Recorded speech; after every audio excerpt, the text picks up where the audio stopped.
আসসালামু আলাইকুম সবাইকে। আজকে আমি রান্না করতে চলেছি বেগুন দিয়ে পুঁই শাক। আপনারা তো পুঁই শাক বাড়িতে অনেক রকমভাবে রান্না করে দেখেছেন। আজকে আমার এই রেসিপিটা একবার ট্রাই করে দেখেন, একবার খেলে বারবার খেতে ইচ্ছা করবে। আপনারা আমার আগের ভিডিওগুলোতে বিভিন্ন রেসিপি দেখেছেন। আজ আমি নিয়ে এসেছি আরেকটি রেসিপি, বেগুন দিয়ে পুঁই শাক। প্রথমে আমি আমাদেরই ছাদ বাগানে পুঁই শাক লাগিয়েছি এবং সেখানে অনেকগুলো সুন্দর সুন্দর পুঁই শাক ধরেছি। টাটকা টাটকা পুঁই শাকের পাতা আর কিছু ডাঁটা পেড়ে আগেই আমি সকালে রেখে দিয়েছিলাম এবং সেগুলো কেটে ভালো করে সুন্দর করে সাইজ করে কেটে এবং বেগুন এভাবে পাতলা পাতলা করে লম্বা লম্বা করে কেটে রেখে নিয়েছি। এবার এগুলো ভালো করে জল দিয়ে ধুয়ে নেব, যাতে ধুলোবালি কিছু না থাকে। এভাবে পরিষ্কার করে আমি ধুয়ে নিয়েছি।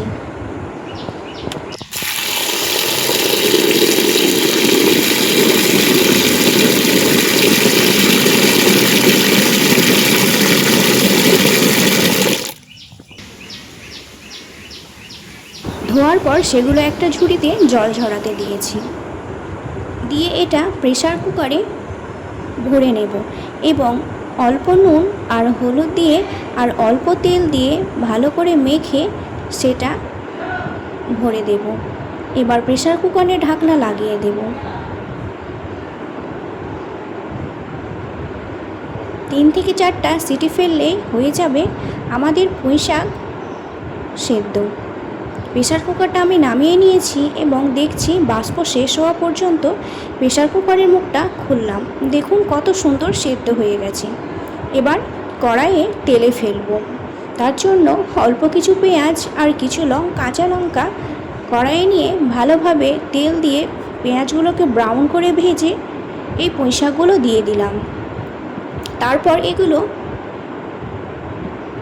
একটা ছেঁচকির সাহায্যে ভালো করে নেড়ে যখন দেখবে এটা মাখো মাখো হয়ে এসেছে, তখনই হয়ে যাবে আমাদের পুঁই শাক রান্না। কি সুন্দর একটা গন্ধ বেরিয়ে এসেছে। এখানে রান্নার যে স্বাদটা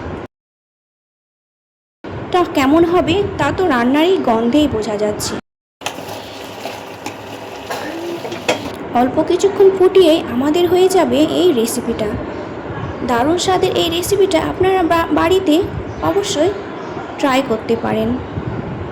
দেখবেন খুব সহজ উপায়ে এবং অল্প সময়ে এই রেসিপিটা এত তাড়াতাড়ি তৈরি করা হয়ে যায়।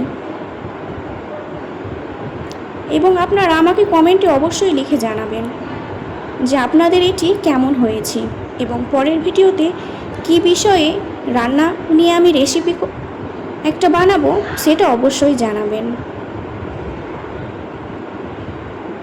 আর যদি ভিডিওটি ভালো লেগে থাকে তাহলে লাইক, শেয়ার এবং সাবস্ক্রাইব করতে ভুলবেন না। তাহলে দেখা হচ্ছে পরের ভিডিওতে। ধন্যবাদ।